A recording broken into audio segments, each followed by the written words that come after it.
मंगलम भगवान वीरो मंगलम गौतमो गणी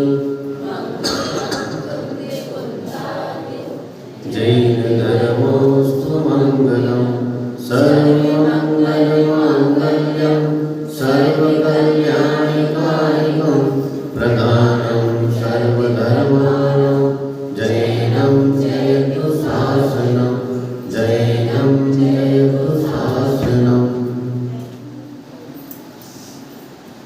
वर्तमान शासन नायक श्री महावीर भगवान की चारित्र चक्रवर्ती आचार्य श्री शांति सागर जी मुनि महाराज की षष्ठम पट्टाचार्य परम पूज्य आचार्य श्री अभिनंदन शंकर जी मुनि महाराज की परम पूज्य आचार्य श्री विद्यासागर जी मुनि महाराज की परम पूज्य गुरु आचार्य श्री उदार सागर जी मुनि महाराज की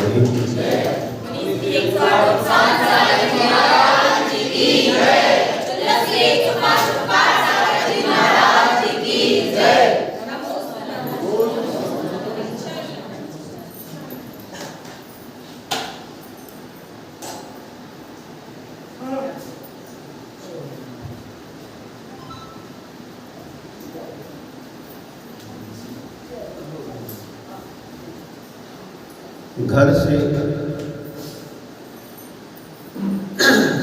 बाहर जाते समय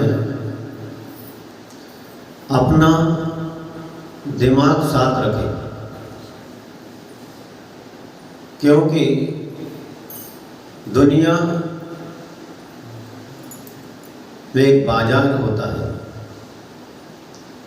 दुनिया में एक बाजार है, मगर घर लौटते समय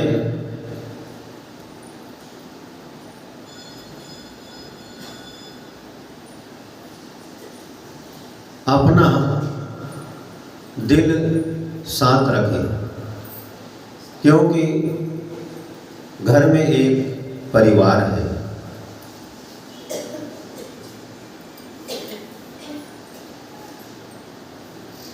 बाजार में जाओ तो दिमाग जरूरी है, ये दुनिया है। और घर में आओ तो दिमाग से ज़्यादा दिल की ज़रूरत है, क्योंकि घर में परिवार है। और परिवार में माता पिता,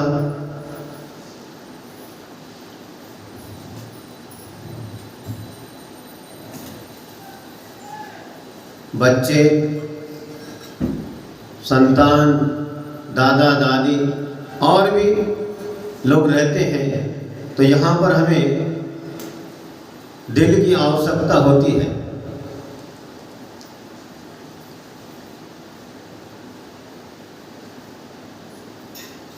घर में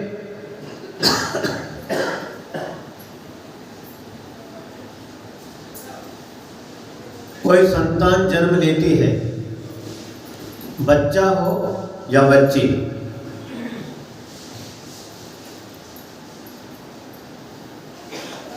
उसने जन्म लिया, लेकिन उस संतान के प्रति उसके जीवन के निर्माण से लेकर निर्वाण तक की सोचना चाहिए कि इस जीव ने हमारे यहाँ जन्म लिया तो उसके जीवन का निर्माण कैसे होगा, उसमें किस किस की भूमिका होगी। निर्माण से लेकर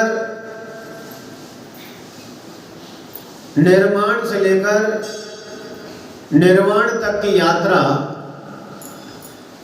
इस जीव को करना है।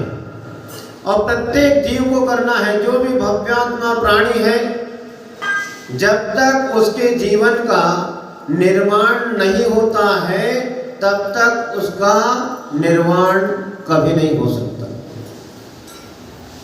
और प्रत्येक ब्रह्मात्मा को जीवन के निर्माण के साथ साथ निर्वाण की भी सोचना चाहिए। तो जीवन के निर्माण से पहले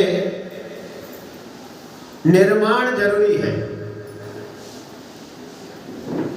निर्वाण तो समस्त कर्मों का क्षय होने पर अपने आप प्राप्त हो जाएगा,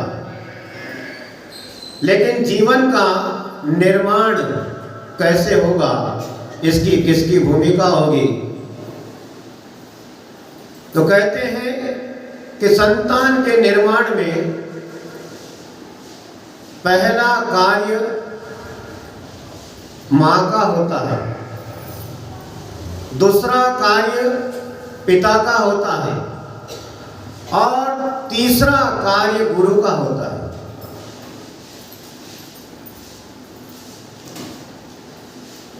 इसीलिए हम कहते हैं कि जो भी प्राणी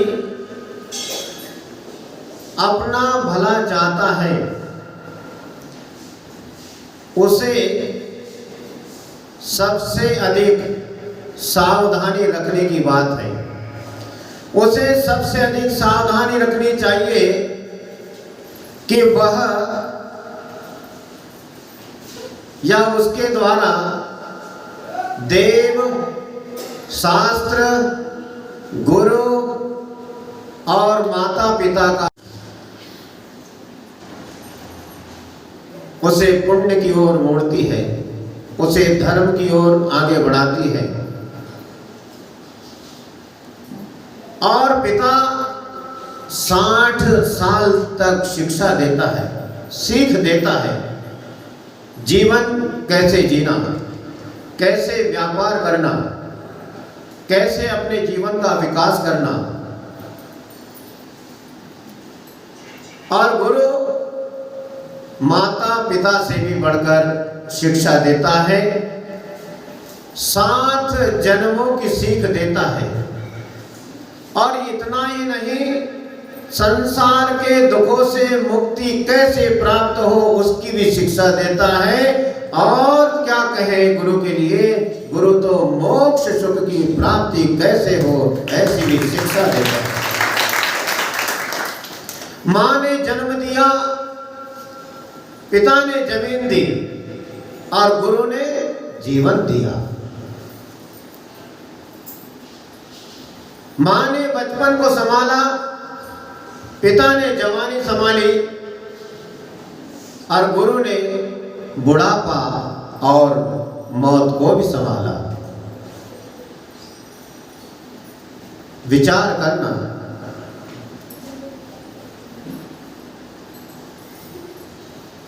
गुरु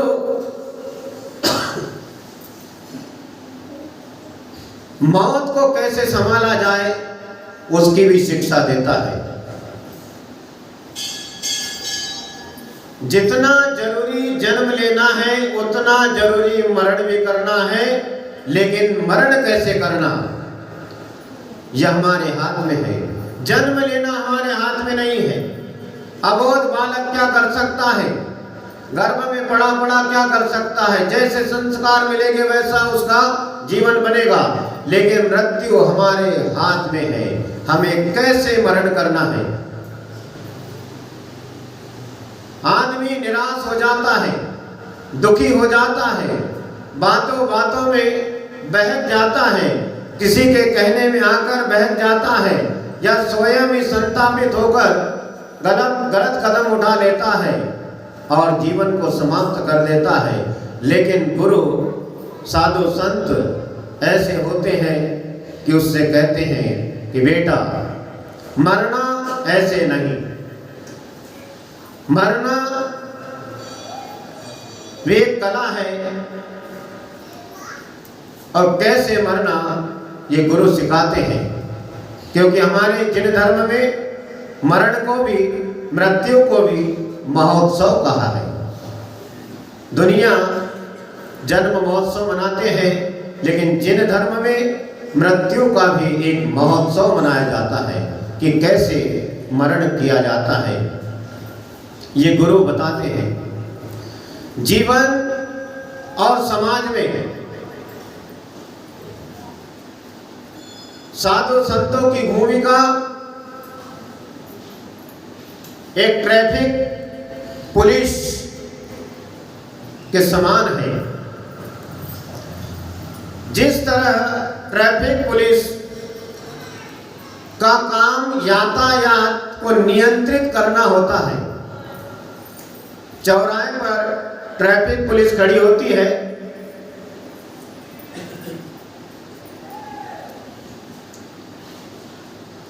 सामने से गाड़ियां आ रही हैं, उसको उनको कब रोकना है और कब उन्हें संकेत करना है कि आगे बढ़ाइए, ये ट्रैफिक पुलिस का काम होता है। उसी प्रकार संतों का काम जीवन में और समाज में उत्पन्न गति अवरोधों को दूर करना है। विशेष रूप से होता है काम आज से नहीं, सदियों सदियों से साधु संतों ने समाज को दिशा निर्देश देते आए हैं कि आपका जीवन मंगलमय कैसे बने, आपका जीवन धर्ममय कैसे बने, आपके जीवन का विकास कैसे हो, आपके जीवन में सुख शांति कैसे आए, आपके जीवन में सामाजिक जो संविधान होते हैं उसमें सुधार, ये बड़े बड़े आचार्य परमेष्टि करते आए हैं। जितनी चिंता आपको होती है उससे कहीं ज्यादा साधु संतों को भी होती है। साधु संत तो श्रावकों की तो छोड़ो, जन जन की, पूरे विश्व की, चराचर जीवों की स्थिति कैसे होनी चाहिए, उनके जीवन का विकास कैसे होगा, ऐसी मंगल भावना साधु संत भाते रहते हैं। वर्तमान स्थिति अभी नाजुक है। लड़का देखने में सुंदर है, खूब रुपया पैसा कमाता है, भगवान का अभिषेक पूजन भी करता है, साधुओं को आहार दान भी देता है, साधुओं का आहार विहार कराता है, साधु की वैयावृत्ति करता है, सब कुछ करता है। कितनी उम्र हो गई भाई आपकी? 32 साल। क्या हो रहा है जीवन में? महाराज आशीर्वाद दे दो। मजबूरी है। आज बच्चा स्वयं साधु के पास आकर कहता है कि महाराज आशीर्वाद दे दो, 1 से 2 हो जाए तो जीवन धन्य हो जाए। यही बैठ जाए, बैठो उधर, आगे पीछे खसको, वहां से देखते रहो।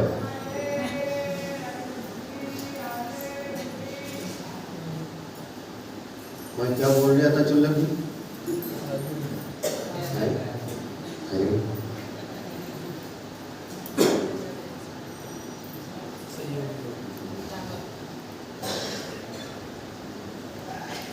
साधु के मन में दया का भंडार होता है। साधु के दिल में जो एकेंद्रीय जीवों की भी रक्षा करता है,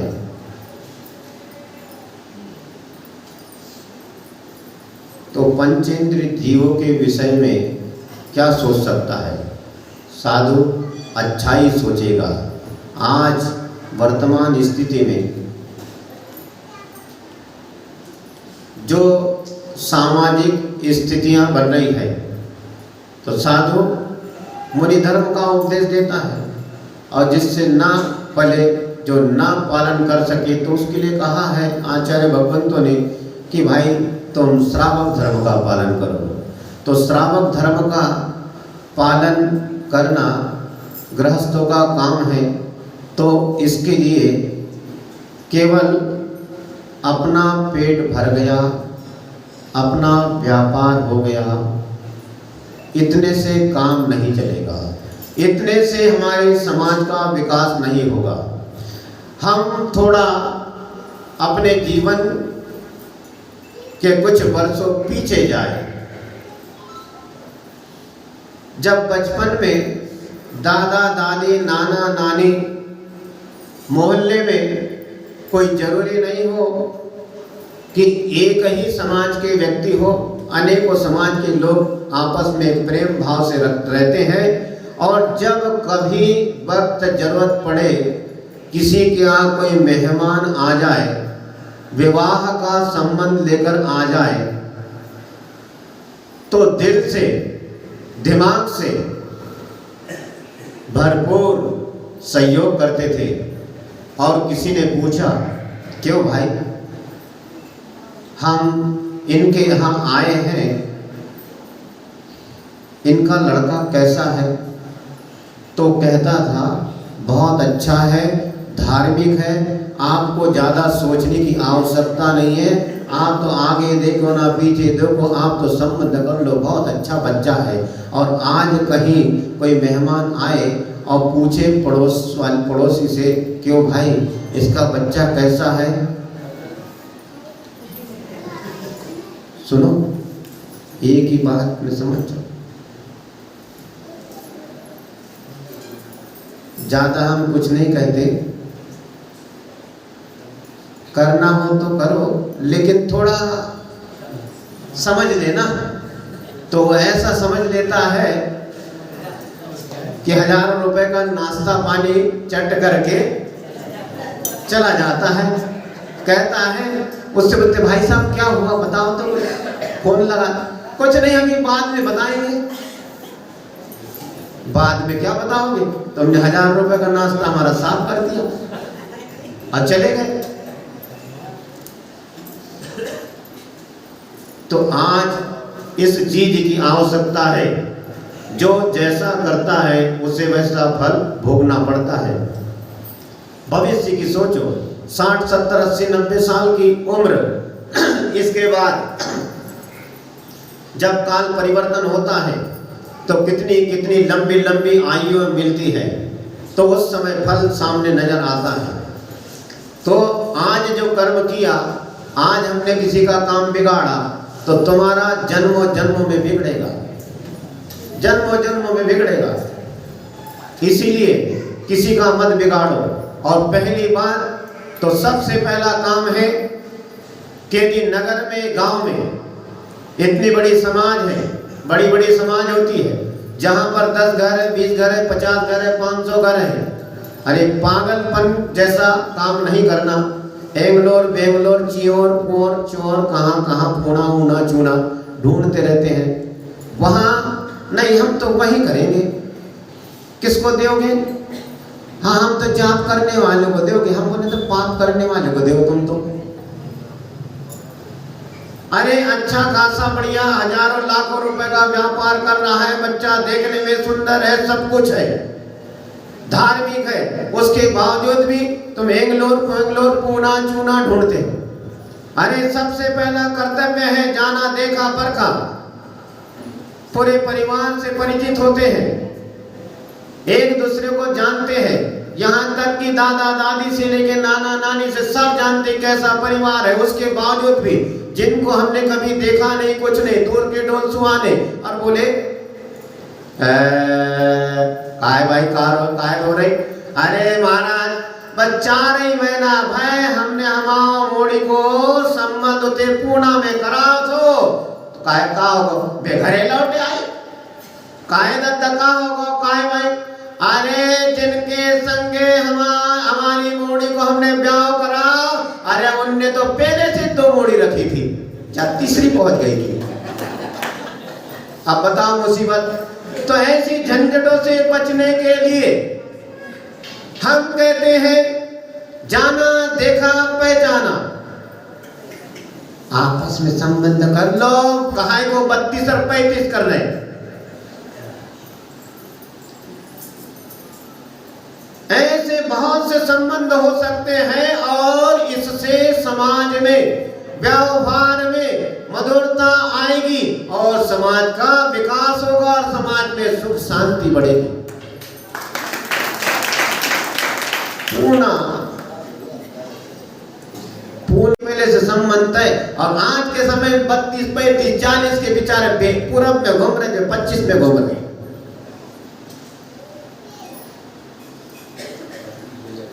पहले गर्भवती महिला के पेट के ऊपर कुमकुम का टीका लगा देते थे। आज से बात आज पक्की। और आज बात पक्की हुई, भरोसा नहीं है। हम तो कहते हैं यदि किसी के यहाँ संबंध तय हुआ, कब हुआ? बोले आज। शादी कब निकली? अभी कौन सा महीना चल रही? सितंबर। अप्रैल में होगी शादी। हम कहते हैं अप्रैल में नहीं, अप्रैल में करोगे और भूल कर भी 1 अप्रैल को मत करना, फुल अप्रैल मूर्ख बन जाओ। 1 अप्रैल की कभी तिथि तारीख नहीं निकालने तो मूर्ख बनाने का दिन है। अप्रैल में निकली शादी, आज से समझ जाओ जो अप्रैल में जिसने शादी निकाली है वो अभी से आपको मूर्ख बना रहा है, धोखा देगा। इसीलिए हम कहते हैं कि नहीं, झटपट वाला काम है आज का समय। कब कौन बहका दे पता नहीं। आजकल बहकाने का काम ज्यादा चल रहा है।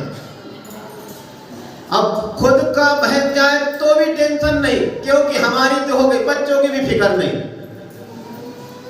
नहीं। लेकिन माँ, पिता और गुरु ये सबके विकास की बात करते हैं, संतान के जीवन के निर्माण की बात करते हैं। तो हम कहते हैं कि ऐसे संबंध अब होने लगे हैं। बात सुन लेते हैं महाराज जी, जिसने सुन ली वो बहुत फायदे में रहता है। गांव में, आसपास में देर नहीं करना चाहिए, जबरदस्ती के लटका के नहीं रखना चाहिए। यदि समय पे काम होना चाहिए, समय से यदि काम होता है, समय पर यदि फसल है, यदि सिंचाई समय पर होती है तो फसल भी अच्छी होती है। ये सब चीजें आज हमें बैठकर जमाने की मीटिंग चिटिंग करते हैं, लेकिन इस विषय में चर्चा बिल्कुल भी नहीं करते। इस विषय में, समाज के विकास में, समाज के निर्माण में, संतान के निर्माण में प्रत्येक व्यक्ति का कर्तव्य होता है कि सुधार कीजिए। यदि गृहस्थ जीवन जीना है तो विवाह तो आवश्यक है, विवाह के संस्कार आवश्यक है, लेकिन ज्यादा मुंह मत फाड़ना। पूना वाला तुमको लगाएगा चूना, और चूना लगाना बोले तो आप समझ जाते हैं। इससे अच्छा है अपना सस्ते में टिकाऊ काम, बढ़िया देखा परखा काम कर लेना चाहिए। और शिक्षा के क्षेत्र में यदि कोई गरीब बच्चा है, शिक्षा के क्षेत्र में उसे यदि रुपयों की आवश्यकता है तो समाज का कर्तव्य है कि उसका सहयोग करे। यदि समाज में कोई व्यक्ति की स्थिति, आर्थिक स्थिति ठीक नहीं है तो उसको समाज की तरफ से फंड होता है, उसमें से कुछ रुपया निकाल कर उसे व्यापार के लिए देना चाहिए कि तू अच्छे से व्यापार कर, और जब तेरा व्यापार अच्छा चलने लगे तो ये राशि है फिर से वापस कर, ये और किसी के लिए काम में आएगी।